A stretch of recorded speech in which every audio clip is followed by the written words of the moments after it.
Let's talk about one of these appointments, though, and that, of course, is Andrea Horvath, the leader who stepped down on election night.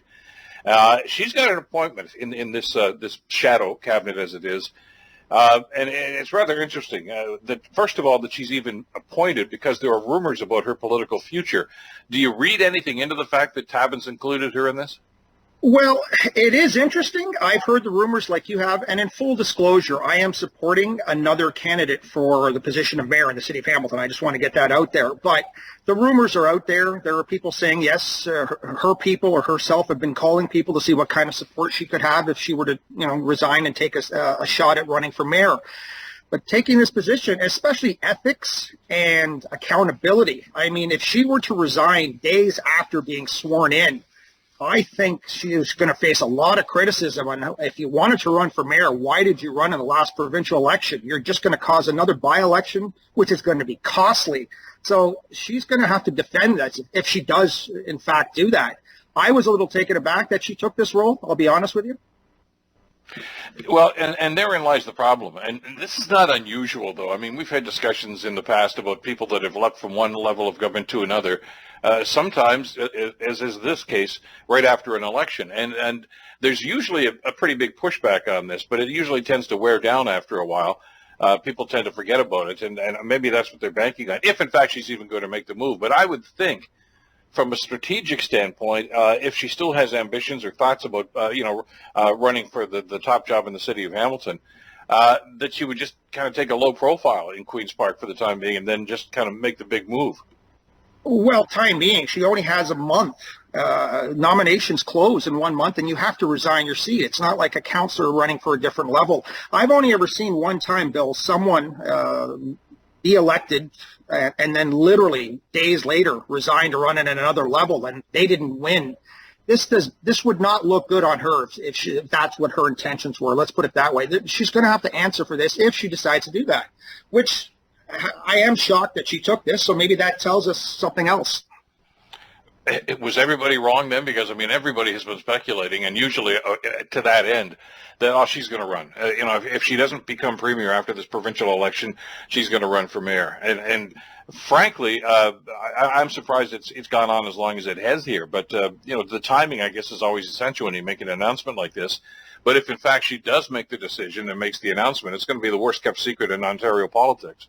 Well, that's true, but look at the optics. She was sworn in, was it 10 days ago, 12 days ago, whatever it was, and then you're going to resign right away. Again, it looks like the mayor's job would have been a consolation prize to her. I mean, it doesn't look good. It really, really doesn't.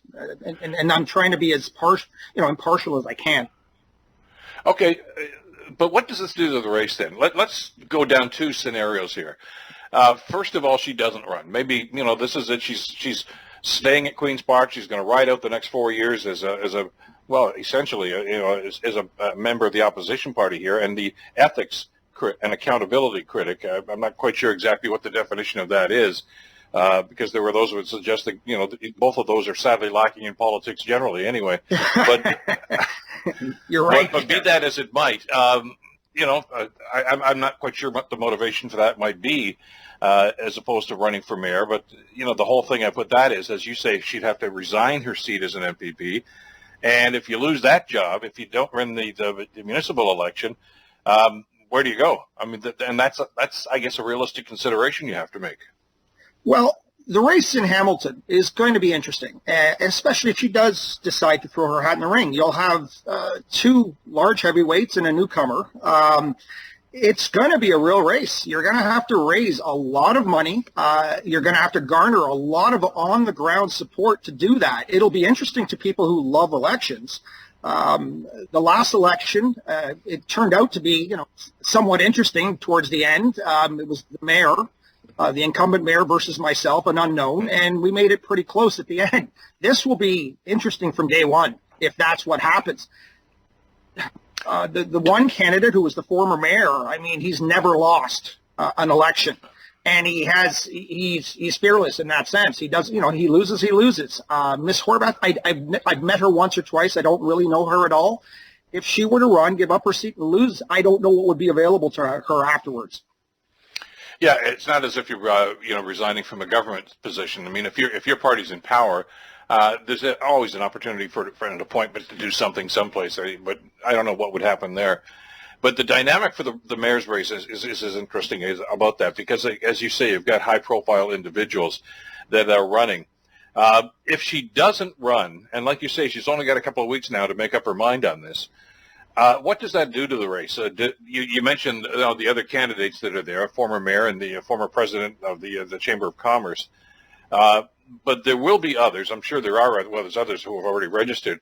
But does another high-profile individual that might have been sitting back waiting to see what happened, is there another individual that may jump in here? I haven't heard of anyone. I mean, it's possible if someone sees that there's an area, left untaken by Ms. Horvath not running, maybe it will.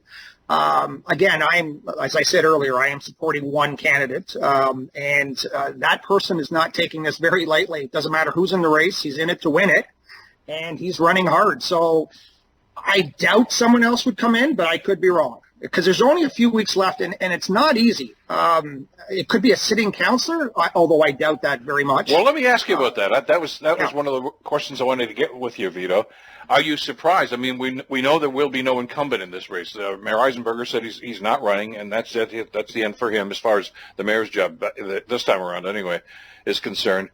Is it strange that nobody else on council decides, hey, this is my opportunity? Because in just about every other municipality, even in Brampton, where Patrick Brown doesn't know what he's going to do right now, I've seen that at least two councillors, that served under him, think, yeah, this is my shot. Same thing in Barrie. The mayor is not running for re-election up there too, Jeff Lehman, who ran in the provincial election. And there's 3 or 4 different people in Barrie City Council that are saying, okay, maybe this is it. This is my one shot at this. Because no councillor wants to take a run at the incumbent and mayor, because we already know what happens in municipal politics. But this may be the only opportunity. And I frankly am surprised that nobody stepped forward from this council. Well, the last sitting councillor to take on an incumbent was Bob Bertino, and he won. The last councillor to give up his seat and run, I believe, was Brad Clark and Brian McCaddy, 2014. They lost. You're giving up your ward. And for some people, that's a big risk. You could be on the outs. You're done. You're finished. You're going to have to find something else to do. And other councillors, they like what they like their ward work. It's not an easy job to run for mayor in a city this size. I mean, we're not Toronto, but we're one of the largest cities in Ontario. It's geographically huge. You're going from the outskirts of Milton to the outskirts of Grimsby. You have rural, you have urban, you have heavy manufacturing, you have the airports, you have a large agricultural base.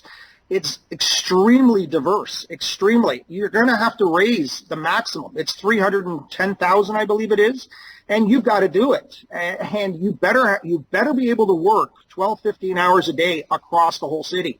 I must have put on 20, 30,000 kilometers driving my car from one end to the other.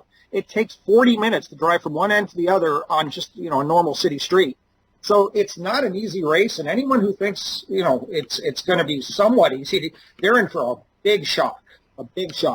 Whereas you have 15 wards, and some of the wards are, 5, 6 blocks.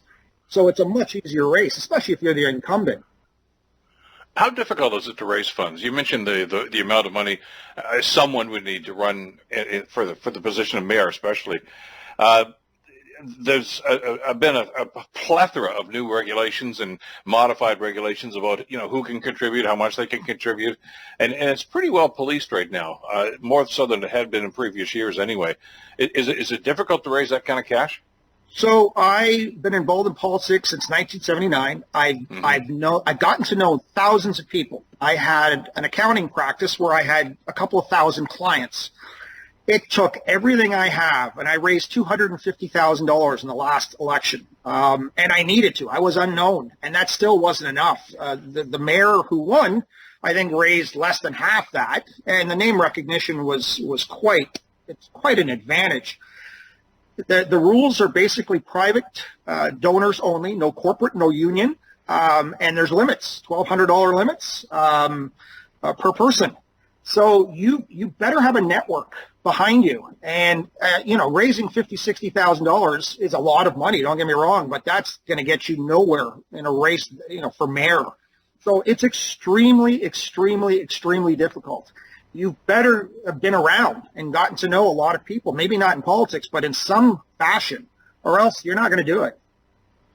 So gone are the days where one organization or a couple of unions or whatever could bankroll a campaign like this. It's got to be individuals, which I guess would give a whole lot of people pause, I guess, more than likely, because it's an onerous exercise to undertake to try to raise that kind of cash, especially now. I mean, here we are talking, in the middle of July, and the election's just a few months away.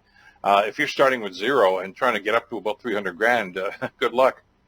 It's going to be very, very, very tough. Now, money is extremely important. Don't get me wrong. But the other thing is, you've got to get out. Last time I was on the air with you, we talked about getting out to the people.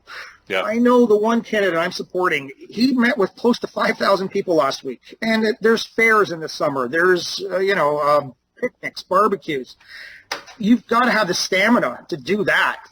If you don't do that and you think just the name alone will do it, it's a big advantage, but that won't be enough either. To run for the mayor of a city this size, it takes a lot. And I can understand why a lot of people are saying, I'm just not willing to do that. It takes a lot out of you.